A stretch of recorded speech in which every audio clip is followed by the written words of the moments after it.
Hey folks, this is another story from Great American Classics, and today we're going to talk about a guy named Tom Kirk, who went from being a draft-eligible kid with no college degree to flying Huey helicopters in Vietnam with an experimental unit. And honestly, when you hear how this all came together, it's one of those quintessentially American stories about opportunity and service and making the best of the hand you're dealt. Tom Kirk's journey took him from flight school frustration to the Mekong Delta to eventually flying medevac missions in Desert Storm decades later. And there's a lot to unpack here about what the Vietnam experience was really like for helicopter pilots, and how the myths about that war don't match up with the reality on the ground. So let's get into it, because Tom Kirk's story touches on a lot of important aspects of Vietnam that don't always get the attention they deserve.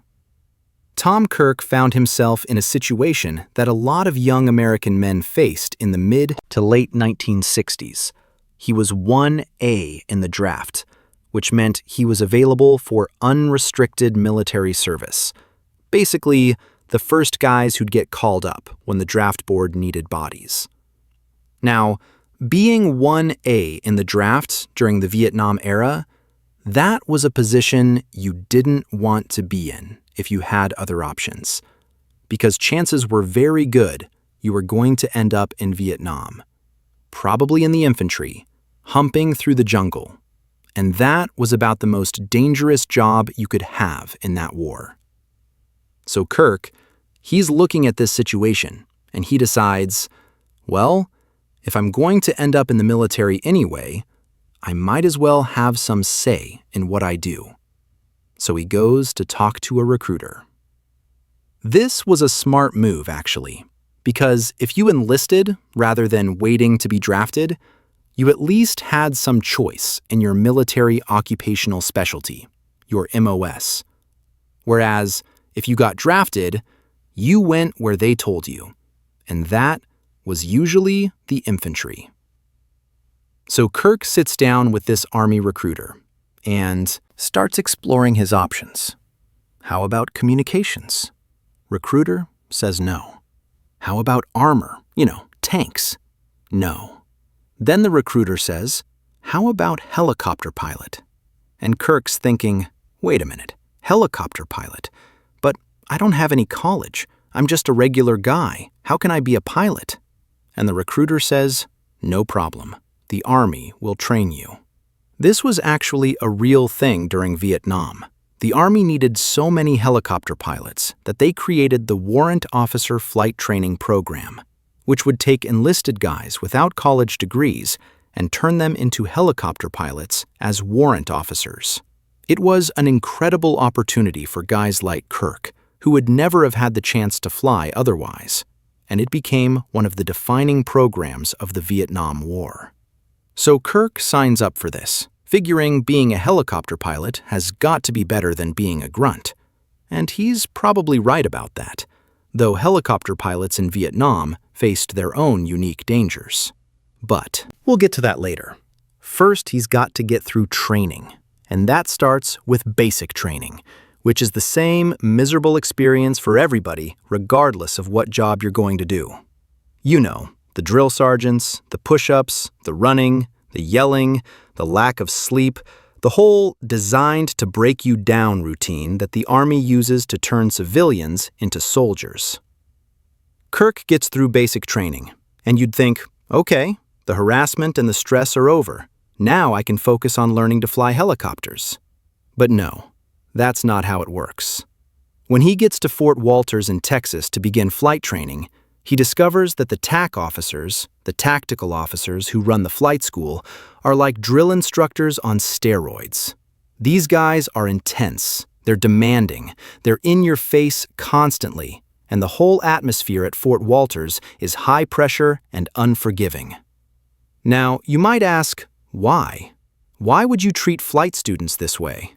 And the answer is that the Army wanted to weed out anybody who couldn't handle stress, couldn't handle pressure, couldn't perform under difficult circumstances, because flying helicopters in combat is about as stressful as it gets, and if you're going to crack under pressure, better to find that out in Texas than in Vietnam, where it could get you and your crew killed.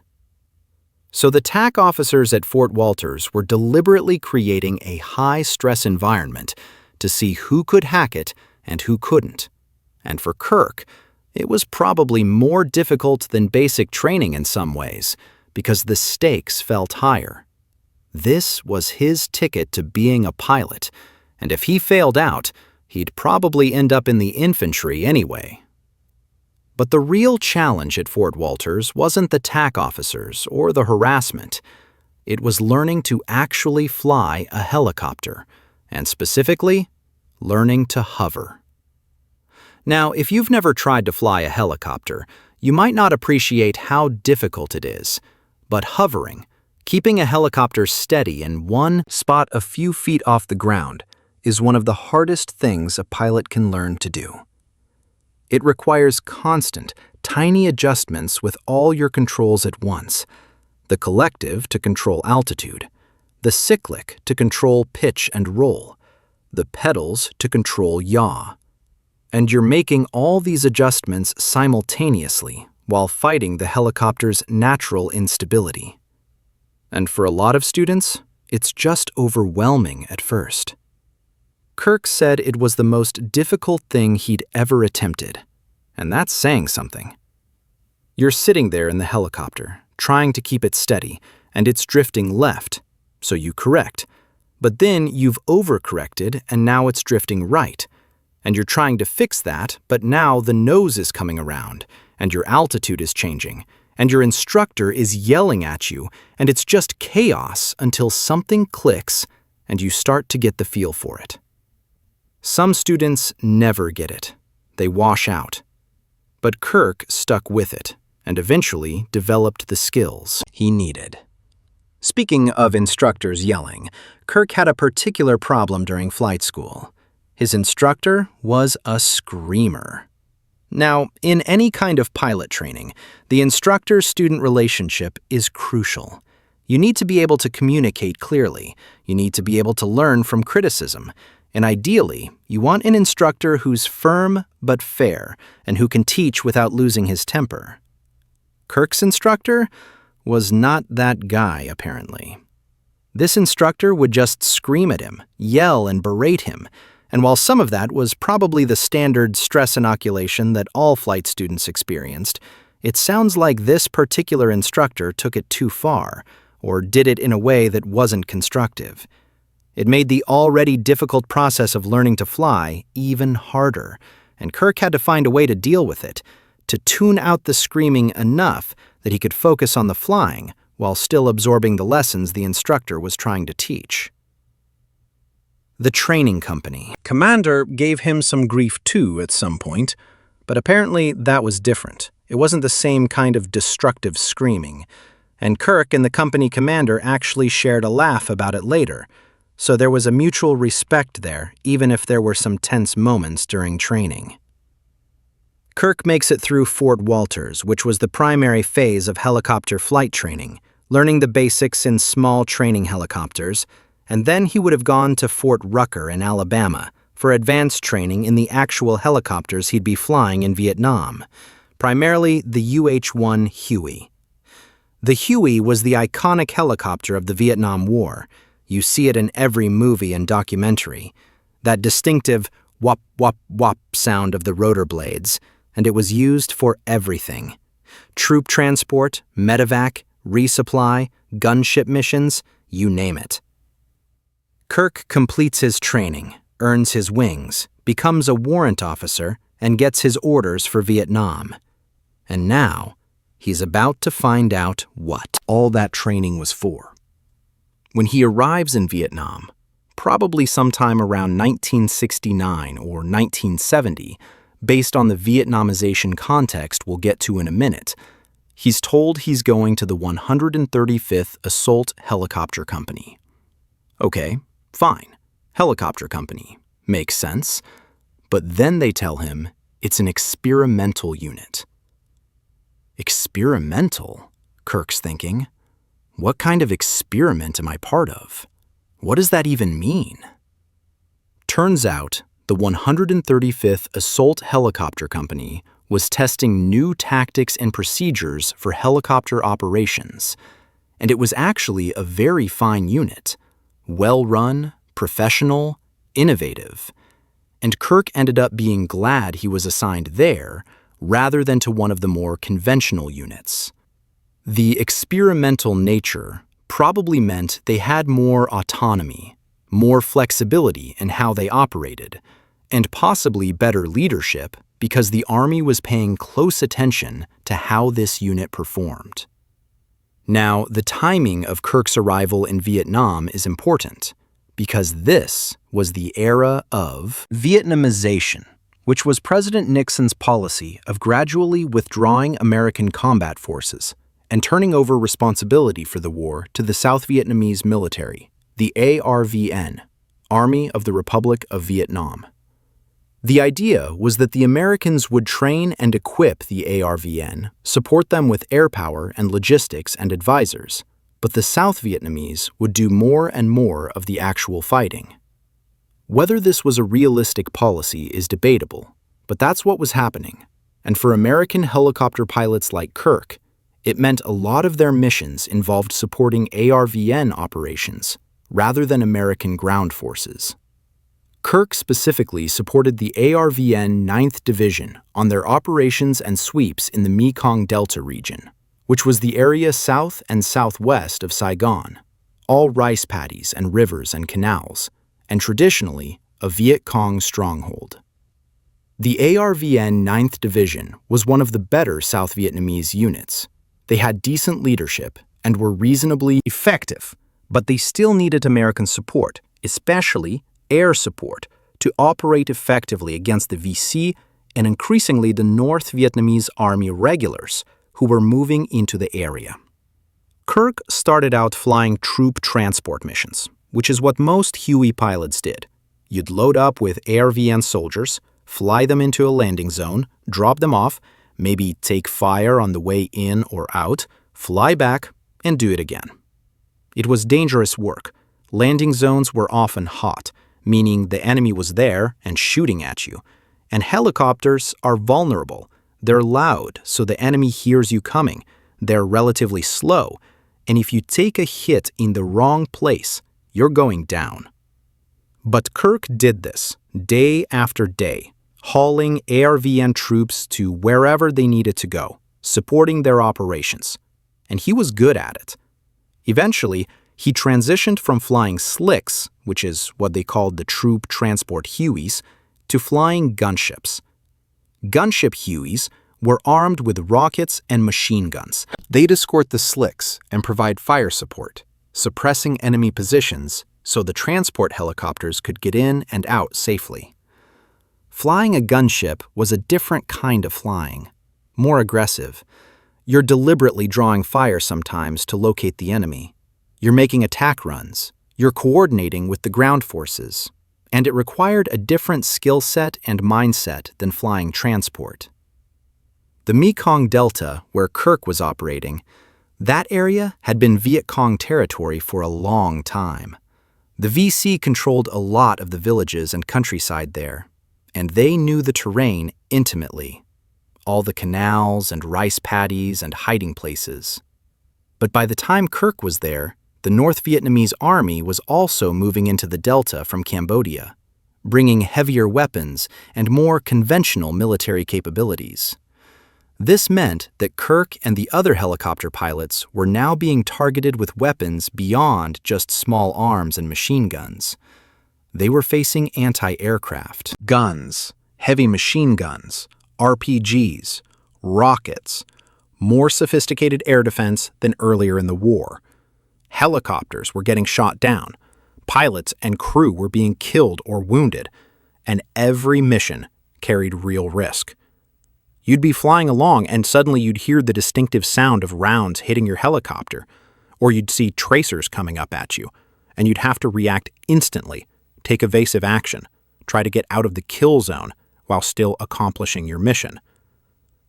Kirk lived through this day after day, mission after mission, and the fact that he survived is a testament to his skill and his luck. One thing Kirk talked about was how beautiful Vietnam looked from the air. And this is something a lot of pilots mentioned.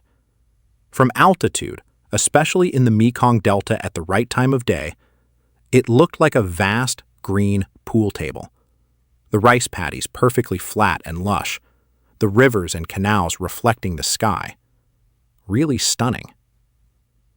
But Kirk knew there was a dark side. Went with that beauty. The fact that people were trying to kill each other down there, that the war was destroying the country and the people.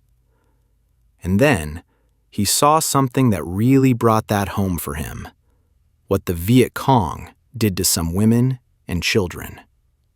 We don't know the specific incident he's referring to, but the Viet Cong were known for brutal tactics against civilians they considered collaborators or enemies, assassinations, torture, mutilation, and American service members who witnessed or discovered the results of these atrocities were often deeply affected by them.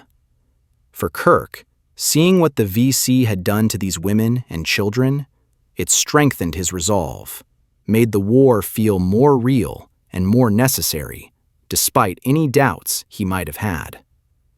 This is one of the moral complexities of Vietnam. The Viet Cong did commit atrocities. The North Vietnamese did brutal things. But so did the South Vietnamese, and so did the Americans. And parsing out who was more or less guilty, almost impossible at this distance. What we can say is that Kirk saw something horrible. It affected him, and it made him more determined to do his job well. Kirk completes his tour in Vietnam, manages to survive all those combat missions, and returns home to the United States.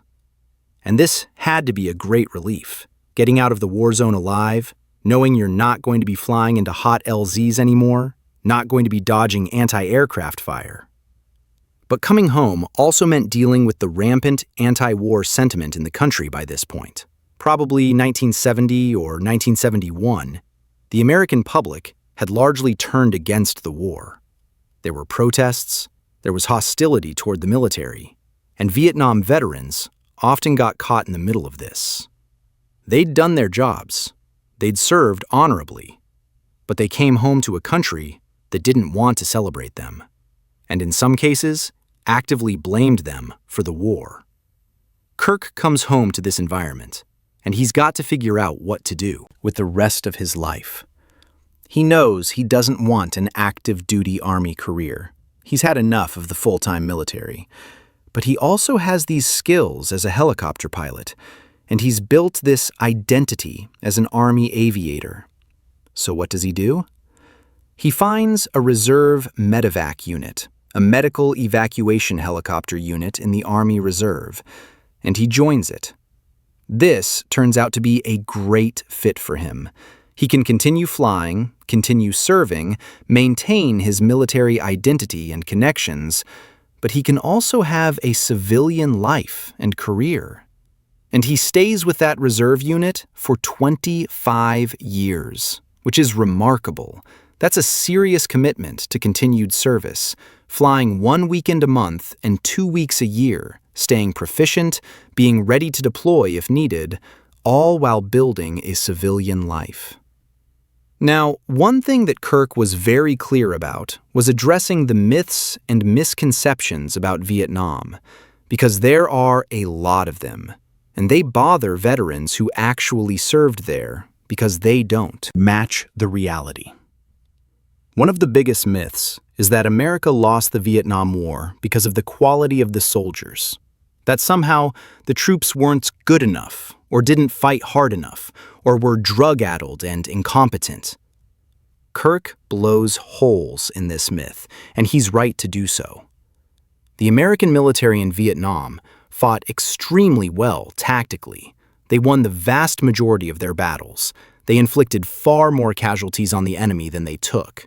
And the soldiers and Marines and airmen who served there were generally competent and brave and did their jobs under difficult circumstances. The reason America didn't win in Vietnam had nothing to do with the quality of the troops, and everything to do with strategy, policy, political will, the nature of the war itself. You can't win a war that the American public doesn't support. You can't win a war when the enemy is willing to fight indefinitely and you're working on a timeline. You can't win a war when your ally's government is corrupt and unpopular, and the other side has genuine nationalist appeal. These are strategic and political issues, not military ones, and Kirk understands this distinction and wants people to know it. Other myths about Vietnam that Kirk probably addressed, things like the idea that Vietnam veterans were all traumatized wrecks who couldn't function in society, when the reality is that most Vietnam veterans came home and lived productive lives. Or the myth that American forces were routinely committing atrocities, when most of them were trying to fight honorably under very difficult circumstances. Or the myth that the anti-war protesters spat on returning veterans, when the actual documented cases of this happening are very rare. Kirk lived the reality of Vietnam. He knows what it was actually like, and he's spent years since then trying to set the record straight, trying to push back against the popular narratives that don't match what he experienced. This is important work, actually, because how we remember Vietnam shapes how we think about war and military service and foreign policy. And if we're remembering it based on myths and misconceptions rather than reality, we're not learning the right lessons. Years after Vietnam, decades later, Kirk gets called again. He's still in that reserve medevac unit, probably thinking at this point that he's unlikely to ever deploy. He's getting older, his Vietnam service is way in the past, but then Iraq invades Kuwait in August 1990, and the United States starts building up forces in Saudi Arabia for what would become Desert Storm. Kirk's reserve medevac unit gets mobilized, which means they're activated for federal service and deployed to the Gulf. And Kirk is going back to war, this time as a much older, more experienced pilot. They end up based in Riyadh, the capital of Saudi Arabia, which was one of the major hubs for American forces during Desert Storm. Now, flying helicopters in Saudi Arabia is different from flying them in Vietnam, obviously. Different terrain, different climate, different enemy, and they quickly discovered that the desert environment created problems they hadn't anticipated. The sand was a huge issue. It gets into everything. It's abrasive. It wears down mechanical parts. It can clog filters and engines. And helicopters that were designed for temperate climates or jungle environments needed modifications to operate effectively in the desert. So they had to modify their helicopters, add better filtration systems, change maintenance procedures, figure out how to keep the sand out of critical components. And this all had to be done quickly because the war was coming. But it wasn't just the mechanical challenges. There was also the cultural adaptation of operating in Saudi Arabia, dealing with Saudi customs and social mores, which were very different from American norms. Saudi Arabia is a conservative Islamic society with strict rules about gender interaction, about alcohol, about dress, and behavior. And the American forces had to navigate this, had to respect the local culture while still doing their jobs. For someone like Kirk, who'd been through Vietnam, where the culture was completely different, this was yet another learning experience, another example of how military service takes you to places and situations you'd never encounter otherwise. And the reserve unit? These are guys who have civilian jobs and families and normal lives. They're not full-time soldiers, so being mobilized and deployed is a bigger disruption for them than it would be for active duty troops. But they stepped up and did their jobs professionally. Desert Storm turned out to be a very different war from Vietnam. It was quick, overwhelming force, clear objectives, international coalition, decisive victory. And the American public supported it. For Kirk and the other Vietnam veterans involved in Desert Storm, there must have been a sense of vindication in some ways. The chance to be part of a successful military operation, to come home as part of a winning team, to see the American public celebrate the troops rather than protest against them. Kirk said he was proud he could still contribute, proud that his skills and experience were still valuable, proud to serve alongside a new generation of soldiers and airmen. That pride is important. It's what military service is supposed to be about. Serving your country when called, using your abilities for something larger than yourself. And Kirk got to do that twice in his life, in two very different wars, and both times he acquitted himself well.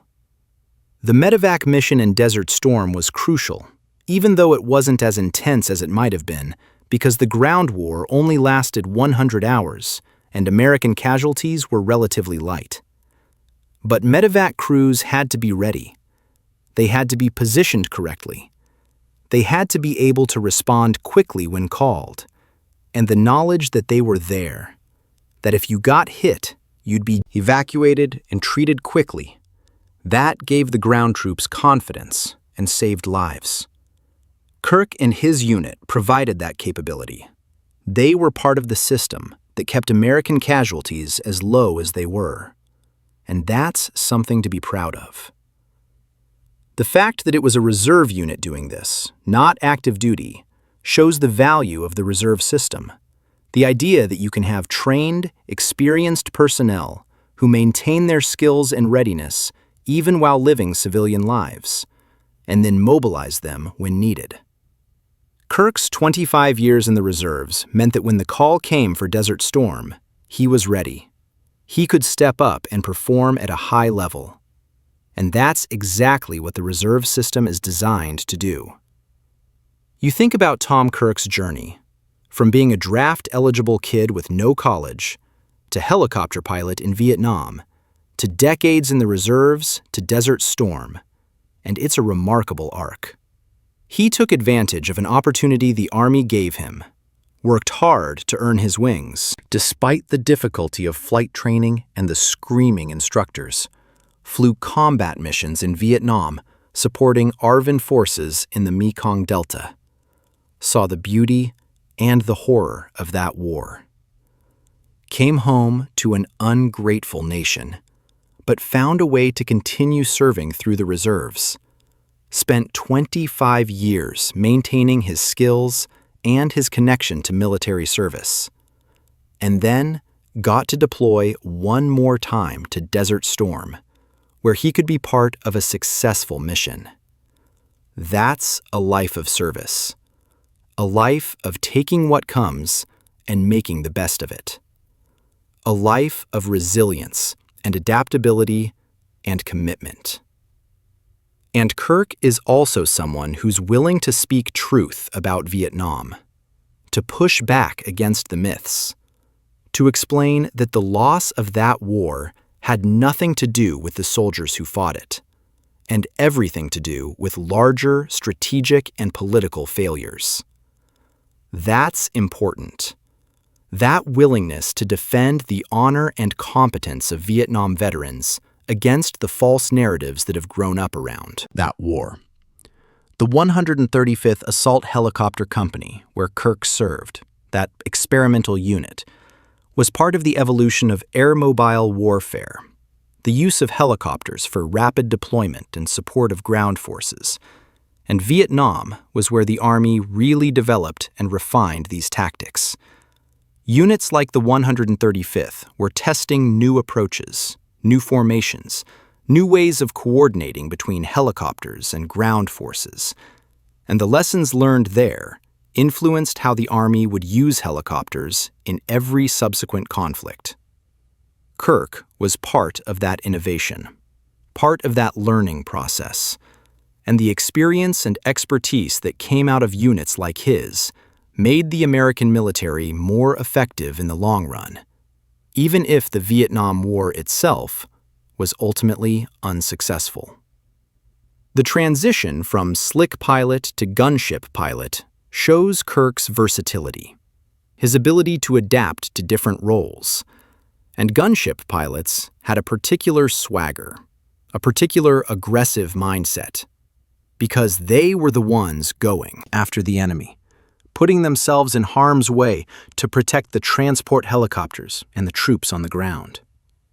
The Vietnamization period, when Kirk was there, that was a strange time to be in Vietnam as an American service member, because you knew the country was pulling out. You knew the war was being turned over to the South Vietnamese, but you were still there, still flying missions, still at risk. And you had to wonder whether the ARVN could really handle it once the Americans were gone. Kirk supported ARVN operations, saw them in action, probably had a better sense than most Americans of their capabilities and limitations. And when South Vietnam fell in 1975, he must have had complicated feelings about that, thinking about all the missions he flew supporting them, wondering what happened to the ARVN soldiers he worked with. The fact that the VC and NVA were using heavier weapons by the time Kirk was there, that was part of the evolution of the war. The enemy was getting better equipped, more sophisticated, and helicopter pilots were paying the price. Every mission was Russian roulette in some ways. You might make it through fine, or you might take a hit and go down. And the only things you could control were your skill and your decisions. Everything else was luck. The atrocity Kirk witnessed, whatever specifically the VC did to those women and children, that's the kind of thing that stays with you. That's the kind of memory that doesn't fade. And it complicated his understanding of the war. It's easy to be against a war in the abstract, to say it was wrong or immoral or a mistake. But when you've seen what the enemy does to innocent people, when you've witnessed genuine evil, it makes you question those simple answers. Maybe the war was still a mistake on a strategic level. Maybe we still shouldn't have been there. But that doesn't change the fact that the Viet Cong did terrible things, and someone needed to oppose them. Kirk lives with that complexity, that tension between the big-picture questions about the war's necessity and the ground-level reality of fighting against an enemy that commits atrocities. There's no easy resolution to that tension, and Kirk probably doesn't claim to have one. He just knows what he saw and what he did, and he has to make peace with that. Coming home to anti-war sentiment, that had to be painful. You've just spent a year or more in a war zone, flying dangerous missions, watching friends get shot down and killed, and you come back to people who are angry at you for having participated in the war at all.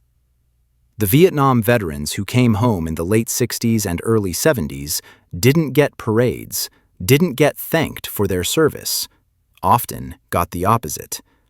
And they had to find their own way to process the experience and find meaning in it. Kirk's solution, joining the reserves, that gave him a community, a continued sense of purpose, a way to maintain his military identity without being on active duty. And for 25 years, that worked for him. Reserve service is often underappreciated. It's 1 weekend a month and 2 weeks a year. But it requires real commitment, real sacrifice, time away from family and civilian job, maintaining readiness. And reserve units can and do get mobilized for real deployments, as Kirk experienced with Desert Storm.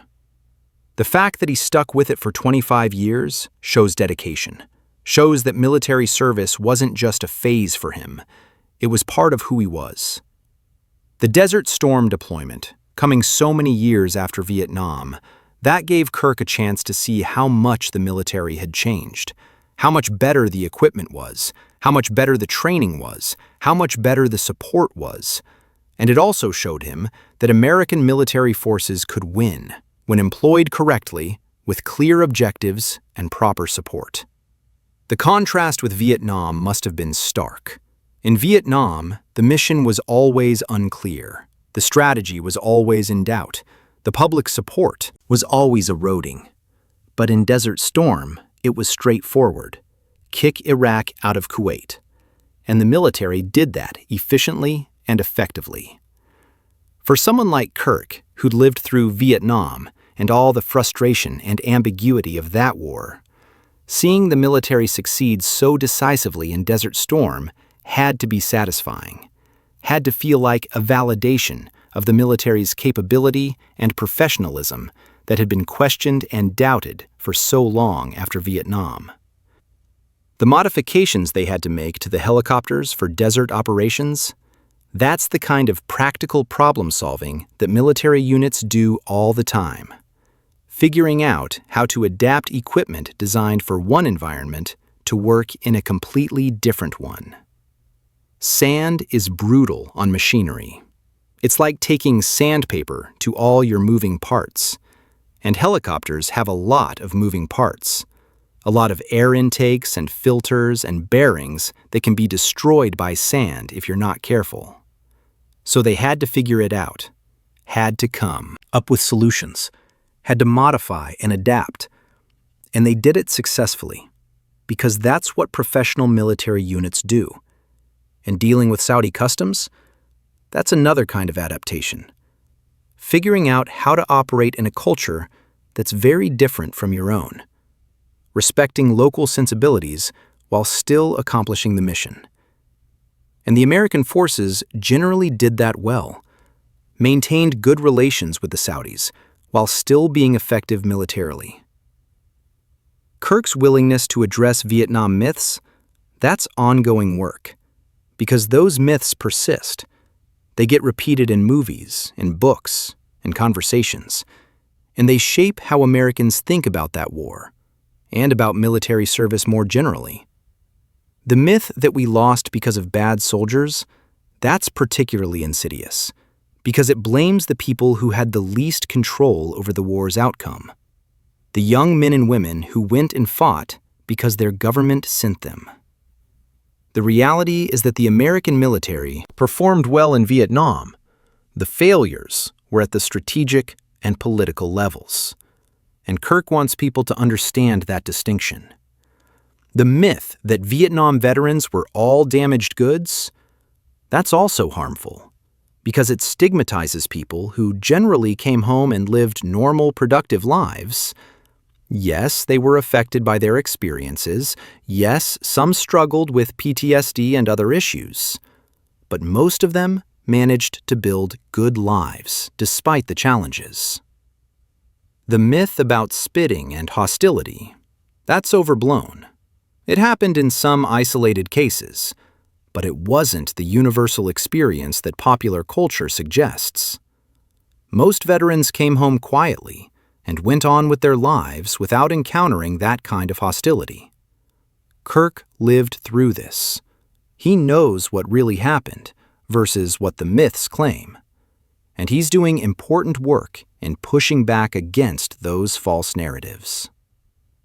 The experimental nature of the 135th Assault Helicopter Company, that's interesting, because it suggests this was a unit that had some autonomy, some freedom to try new things, and that probably made it a better unit to be in. When you're constantly testing and refining tactics, when you're encouraged to think creatively about how to do the mission better, that creates a culture of professionalism and excellence that benefits everyone in the unit. Kirk benefited from being in that unit, from the leadership that came with being an experimental unit that the Army was watching and evaluating, and he carried those lessons with him for the rest of his military career. The Army's use of helicopters in Vietnam, that was revolutionary. It changed how ground forces operated, gave them mobility and flexibility they'd never had before. And units like the 135th were at the forefront of developing those capabilities. Every lesson Kirk and his unit learned, every tactic they tested, every procedure they refined, That contributed to the body of knowledge that made American forces more effective in subsequent conflicts. You think about Kirk as a young guy, no college, facing the draft, and the Army gives him the chance to be a helicopter pilot, something he never could have done in civilian life at that time because civilian helicopter pilots needed college degrees and expensive flight training. The military took him, trained him, turned him into a skilled aviator, and gave him a career and an identity and experiences he never would have had otherwise. Yes, it came with risk. He had to go to Vietnam. He had to fly dangerous missions. But he chose that over being drafted into the infantry, and it worked out for him. That's the opportunity the military can provide, especially to people from backgrounds without a lot of other options, and Kirk took full advantage of it. The fact that he then stayed in the reserves for 25 years, that he deployed to Desert Storm, that he's spent his post-military life advocating for accurate understanding of Vietnam, all of that shows that military service became central to his identity and his sense of purpose.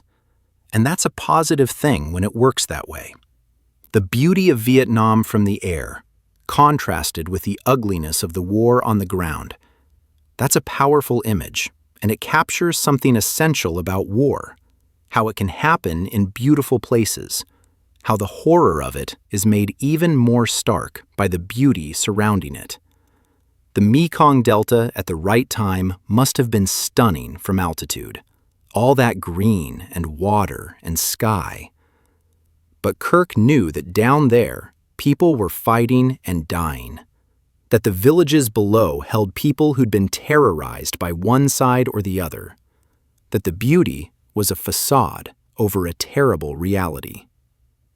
That awareness, that ability to see both the beauty and the horror simultaneously, that's something a lot of combat veterans develop.